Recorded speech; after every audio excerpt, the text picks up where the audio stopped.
আল্লাহ তুমি সব কিচ্ছু জানো, হে আমার প্রভু তুমি আমাকে মাফ করে দাও। আমার আল্লাহ বলে, তারপরও যদি তোমাদেরকে আমি মাফ না করি, তারপরও বান্দা তোমরা আমার রহমতের দরজা থেকে ফিরে যাইও না। আমি তোমাদেরকে হুকুম দিচ্ছি, ওয়ালাউ আন্নাহুম ইয যালামু আনফুসাহুম জাউকা, বান্দারে যদি গুনাহ করে ফেলো আমার রহমত থেকে মুখ ফিরে তুমি চলে যাইও না।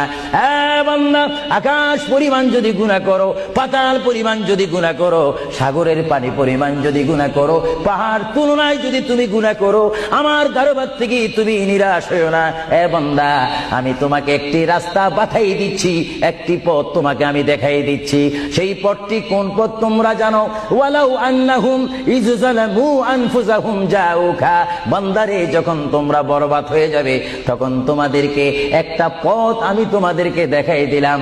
সেই পথটির নাম হচ্ছে আমার রাসূলের মদিনা। জোরে বলেন সুবহানাল্লাহ।